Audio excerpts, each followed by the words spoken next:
world-famous detectives, exotic locations, plucky young heroines, unlikely spies, and more. All of these are being featured in my summer mysteries for sunny days.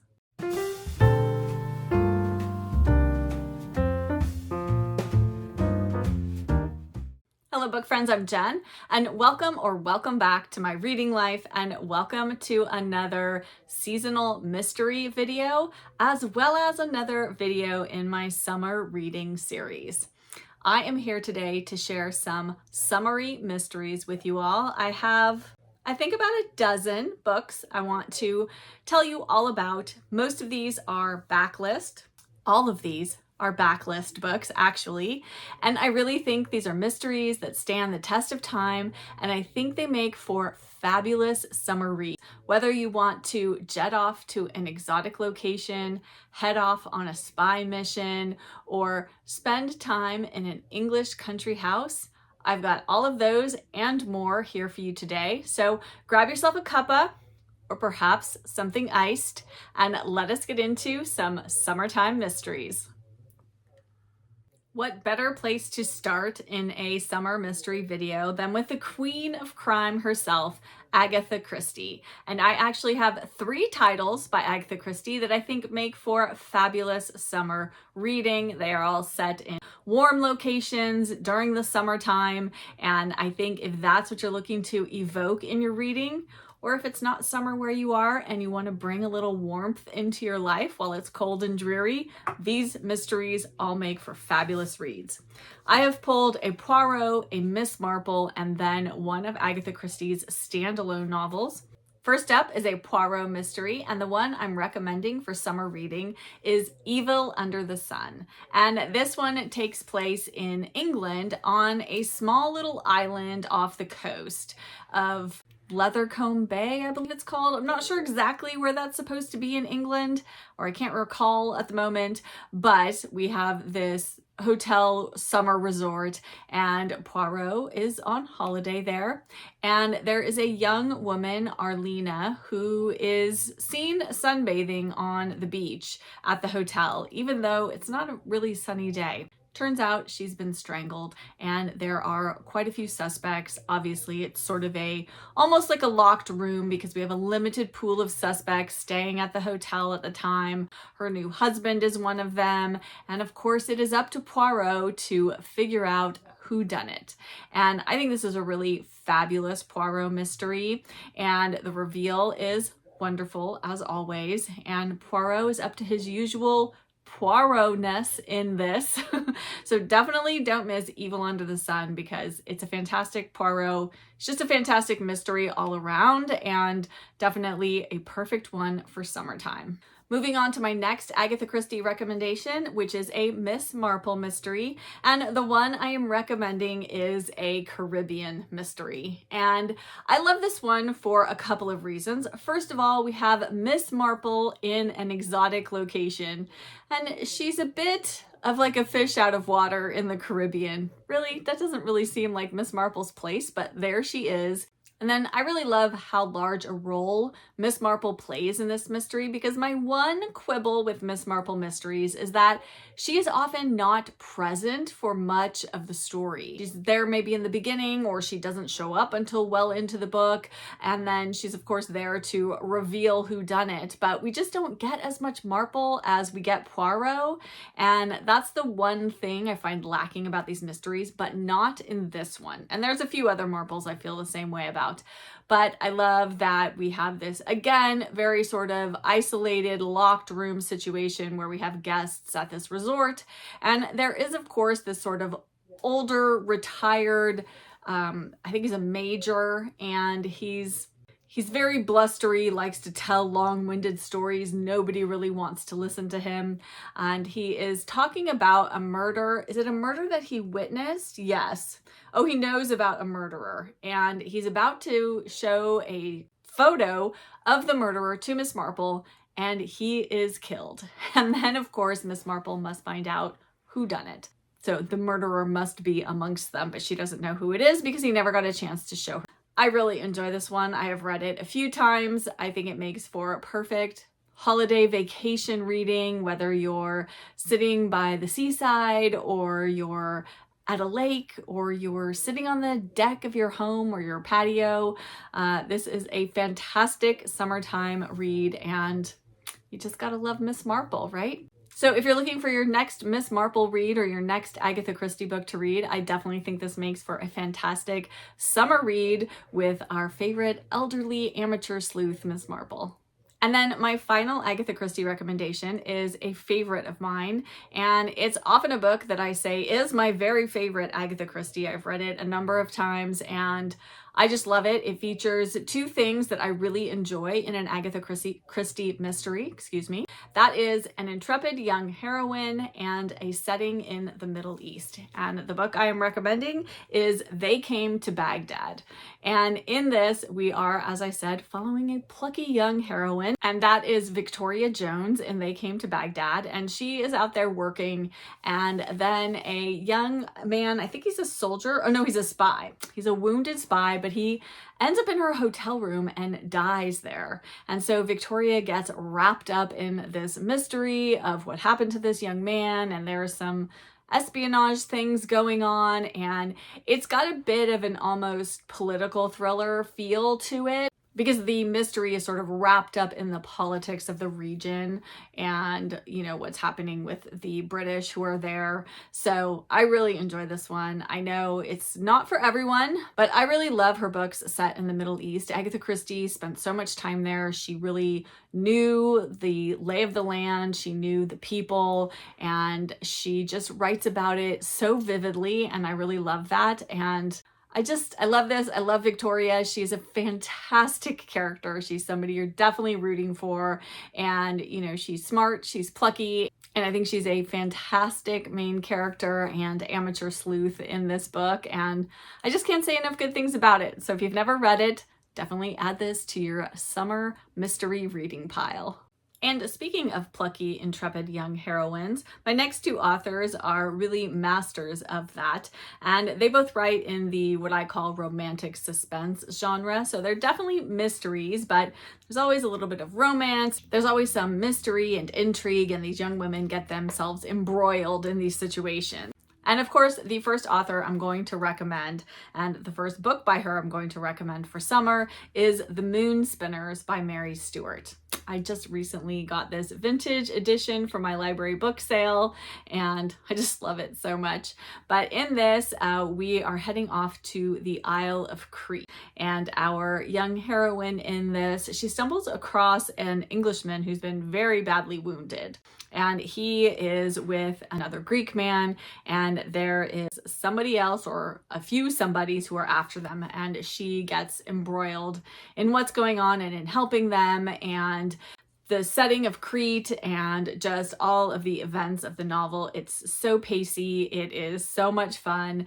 I know I talk about Mary Stewart all the time, but she makes for wonderful summertime reading. I mean, most of her novels would be perfect to read in the summer. They're kind of like popcorn, where you just want to sit down and just keep on reading or popping those popcorn kernels into your mouth because it's just so good. But I think The Moon Spinners is a fabulous choice for summer, as is My Brother Michael. This is another vintage edition that I just found at the library book sale. Library book sale gave me some good stuff this time. And this one is set between Athens and Delphi, and we have our young heroine in this one, and she's sitting at a cafe when a car pulls up and tells her it's her car for Delphi and she needs to get there as a matter of great urgency. And kind of like, who, me? And she ends up taking it because she feels like nothing ever happens to her, and this seems very exciting. And then there is a young Englishman, Simon, who ends up journeying with her. Turns out that he is heading to Delphi because his brother was killed there some years prior, and he's out for a bit of revenge, really. But she gets sort of swept into his story and to helping him. And yes, again, it's just another fantastic example of Mary Stewart's writing, and it's set in Greece, and that just sounds like a lovely place to travel to in the summertime. even if it's just via a book, right? I love Mary Stuart's writing, and I think any of her novels, like I said, make for great summertime reading. But these two are definitely my top picks, especially if you haven't read either of these or you're new to Mary Stuart. I think these would be great places to start.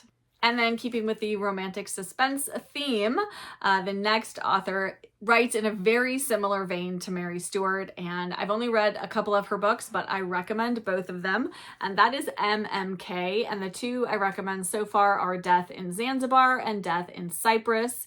I have Death in Kenya in this bind up as well and want to read it. Ooh, this book is like weightlifting. It's quite heavy. But her books also make for fantastic summer reads. Most of the Death In series, I believe, is on Kindle for pretty good prices. So I will have some of those linked down in the description box below. I think really any of her books, because they're all set, like I said, in fairly exotic locations. She does have one set in Berlin. I'm not sure how summery that would be, but I have Death in the Andamans on my June pile of possibilities. So I'm hoping to get to that one in June or sometime this summer. But I also think Death in Kenya probably would make a fantastic summer read as well. Again, MMK, like Mary Stuart, really just evokes these locations that she sets her books in. And we always have an intrepid, plucky young heroine who is at the center of things. I think my top recommendations probably Death in Zanzibar. I really enjoyed that. And it's a setting that I don't really know that much about, so it was fun to read about it in that respect. But yes, I don't think you can go wrong with any of the books in MMK's Death In series. Even though I've only read 2, I have high hopes for all the rest. There are 6 in total, but yes, I think they make for a fantastic summer escapist mystery reading. Now we're going to take a turn to a mystery that has a very different feel to it from the books that I have just talked about.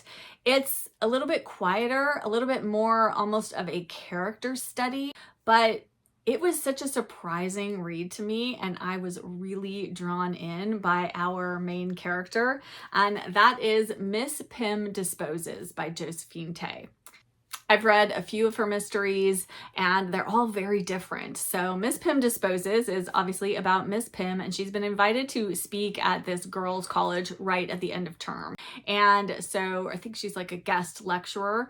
And so she goes and she's staying at the college. For a long time, it doesn't feel like there's going to be anything mystery or mysterious that happens, but there is some cheating during the final exams at the college, and then there is an accident, but Miss Pym thinks that it is murder, and so she is going to try to figure out what happened.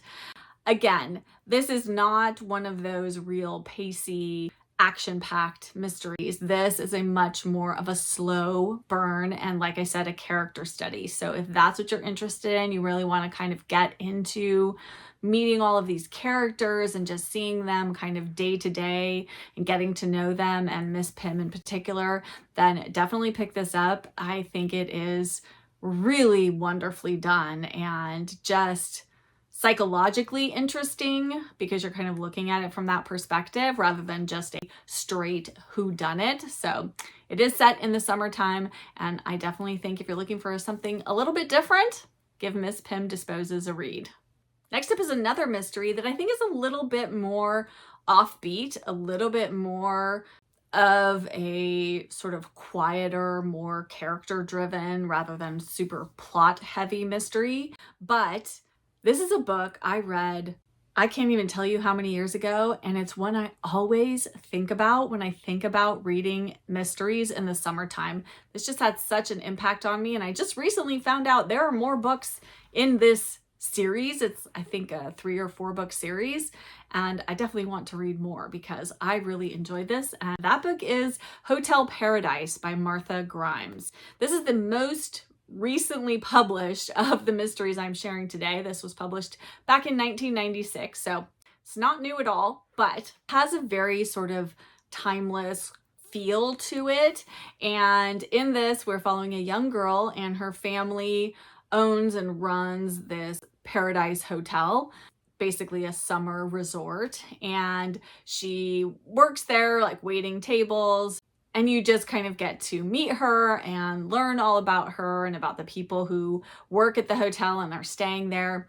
But there was a death of a young girl, a murder that happened 40 years prior, and our main character really wants to solve it because it was never solved. And so that's really what we are looking at in this book.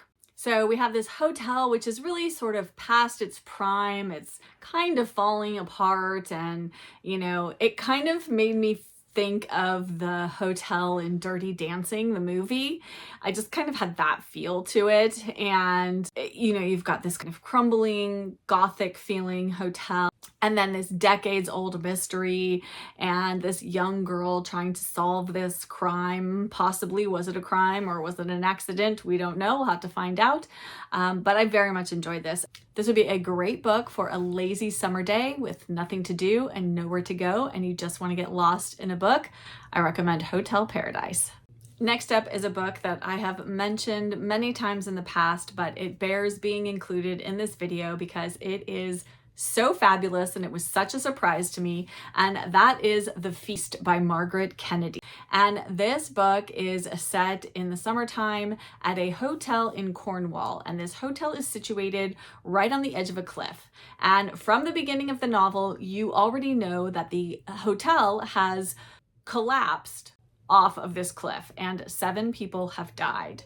And then the story goes back to about 10 days earlier, I believe, and you get to know all of the people staying at the hotel and the people who work there, and then you are trying to find out who it is that was killed because you don't know, and you have people you're rooting for, people you really dislike, and you have to wait until the end to find out who survives and who does not. And this is such a pacey, fantastically plot-driven, but also character-driven novel, and I could not put it down. I read it in about 24 hours the summer that I read it, and I think I'm due for a reread. It is perfect for a lazy summer afternoon.